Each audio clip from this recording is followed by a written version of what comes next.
Teoria de desenvolvimento humano de Vygotsky. Foi o primeiro psicólogo moderno a sugerir os mecanismos pelos quais a cultura torna-se parte da natureza de cada pessoa ao insistir que as funções psicológicas são um produto da atividade cerebral. Conseguiu explicar a transformação dos processos psicológicos elementares em processos complexos dentro da história. Vygotsky enfatiza o papel dos processos históricos sociais e o papel da linguagem no desenvolvimento do indivíduo. Princípios da teoria de Vygotsky. A aquisição da aprendizagem pela interação do sujeito com o meio. A criança aprende pela interação com o meio sociocultural. A sua principal contribuição ocorre através do conceito da Zona de Desenvolvimento Proximal, abreviado como ZDP. A ZDP é a distância entre o nível de desenvolvimento real, determinado pela capacidade da criança em resolver tarefas de forma independente, e o nível de desenvolvimento potencial, determinado por desempenhos possíveis. Na zona de desenvolvimento proximal, a criança precisa de ajuda de adultos ou de colegas mais avançados ou mais experientes para resolver as tarefas.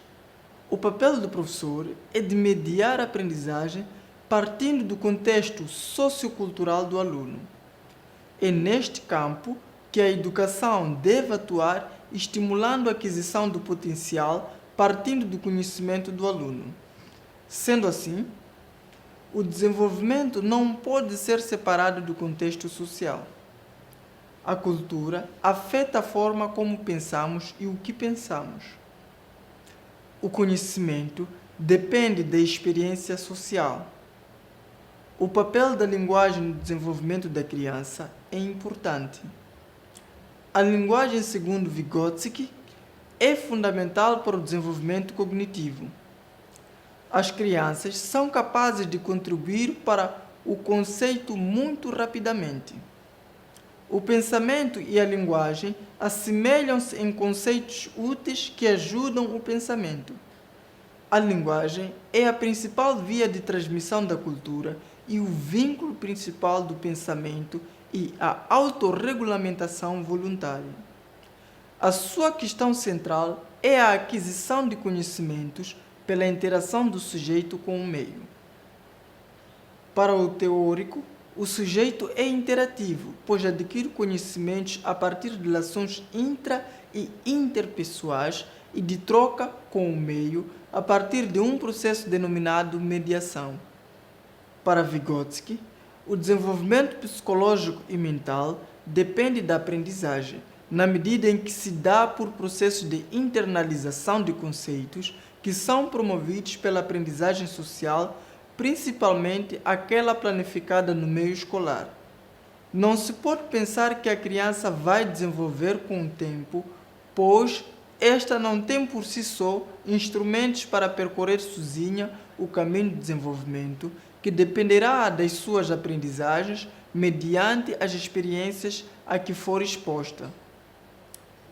A aprendizagem na criança, para Vygotsky, podia ocorrer através do jogo, da brincadeira, da instrução formal ou do trabalho entre uma criança mais experiente e outra menos experiente. Período pré-natal, da concepção ao nascimento. Desenvolvimento físico. Ocorre a concepção por fertilização, normal ou por outros meios. Desde o começo, a dotação genética interage com as influências ambientais. Formam-se as estruturas e os órgãos corporais básicos, inicia-se o surto de crescimento do cérebro. O crescimento físico é o mais acelerado do ciclo de vida. É grande a vulnerabilidade às influências ambientais. Desenvolvimento cognitivo. Desenvolvem-se as capacidades de aprender e lembrar, bem como as de responder aos estímulos sensoriais. Desenvolvimento psicossocial. O feto responde à voz da mãe e desenvolve preferência por ela. Primeira infância, do nascimento aos 3 anos.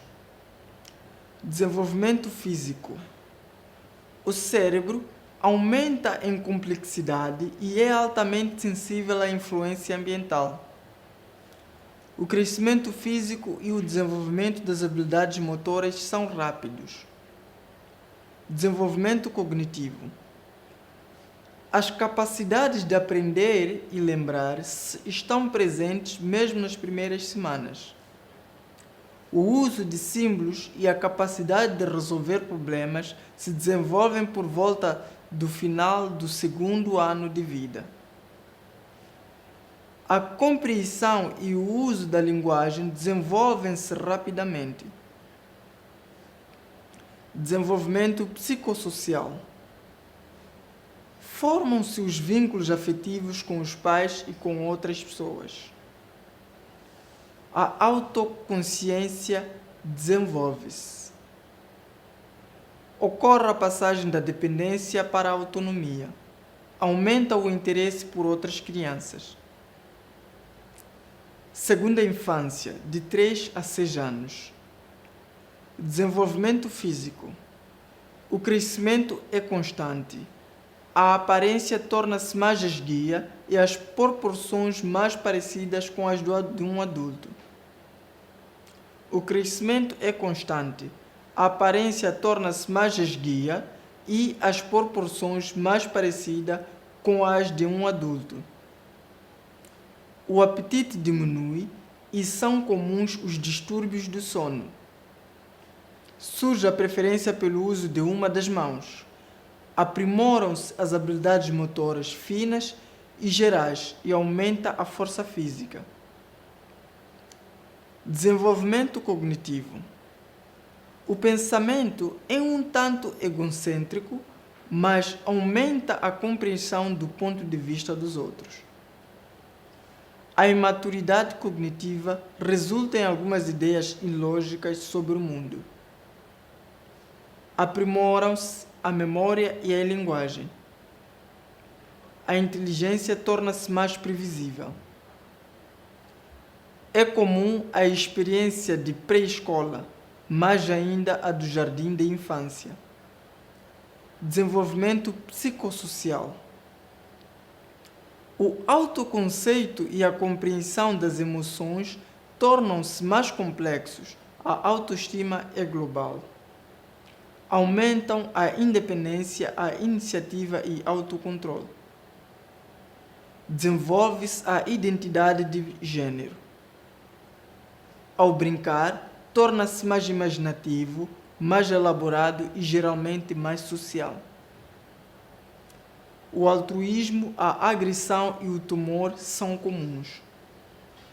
A família ainda é o foco da vida social, mas outras crianças tornam-se mais importantes.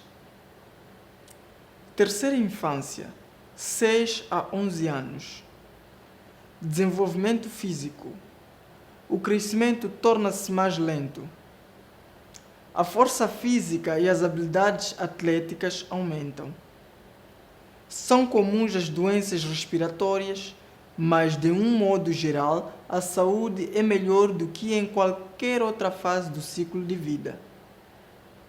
Desenvolvimento cognitivo.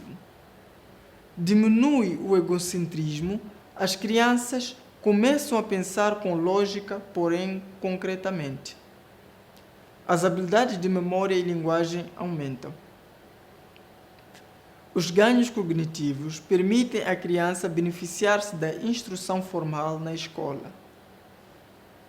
Algumas crianças demonstram necessidades educacionais e talentos especiais. Desenvolvimento psicossocial. O autoconceito torna-se mais complexo, afetando a autoestima. A corregulação reflete um deslocamento gradual no controle dos pais para a criança.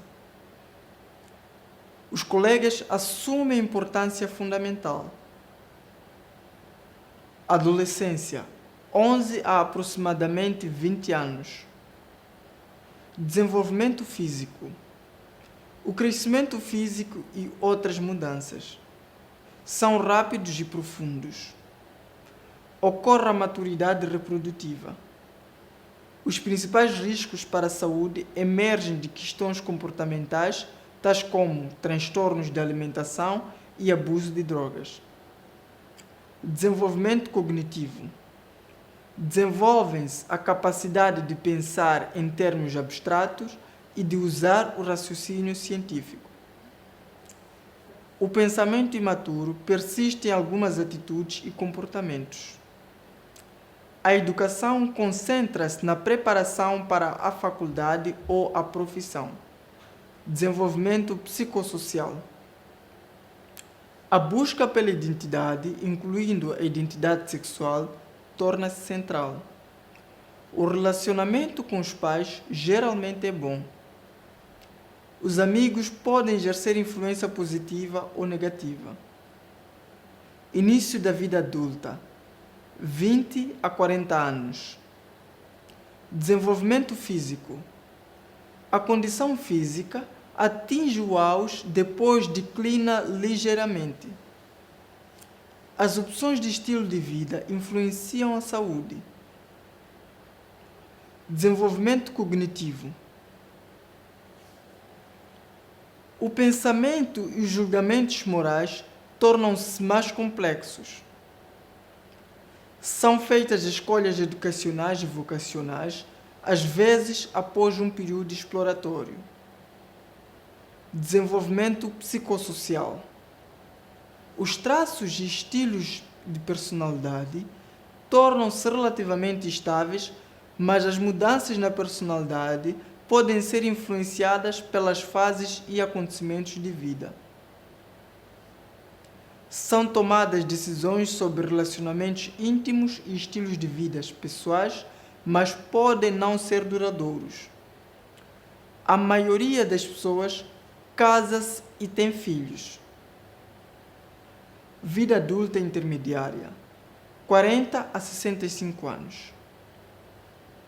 Desenvolvimento físico. Pode ocorrer uma lenta deterioração das habilidades sensoriais, da saúde, do vigor e da força física, mas são grandes as diferenças individuais. As mulheres entram na menopausa. Desenvolvimento cognitivo. As capacidades mentais atingem o auge. A especialização e as habilidades relativas à solução de problemas práticos são acentuadas. A produção criativa pode declinar, mas melhora em qualidade. Para alguns, o sucesso na carreira e o sucesso financeiro atingem o seu máximo. Para outros, poderá ocorrer esgotamento ou mudança de carreira. Desenvolvimento psicossocial. O senso de identidade continua a desenvolver-se. Pode ocorrer uma transição para a meia-idade. A dupla responsabilidade pelo cuidado dos filhos e dos pais idosos pode causar estresse. A saída dos filhos deixa o ninho vazio. Vida adulta tardia, 65 anos em diante. Desenvolvimento físico. A maioria das pessoas é saudável e ativa, embora geralmente haja um declínio de saúde e das capacidades físicas. O tempo de reação mais lento afeta alguns aspectos funcionais. Desenvolvimento cognitivo. A maioria das pessoas está mentalmente alerta. Embora a inteligência e a memória possam deteriorar-se em algumas áreas, a maioria das pessoas encontra meios de compensação. Desenvolvimento psicossocial. A aposentadoria pode oferecer novas opções para o aproveitamento do tempo. As pessoas desenvolvem estratégias mais flexíveis para enfrentar perdas pessoais e a morte iminente. O relacionamento com a família e com amigos íntimos pode proporcionar um importante apoio. A busca de significado para a vida assume uma importância fundamental. Difícil é o ficar lá.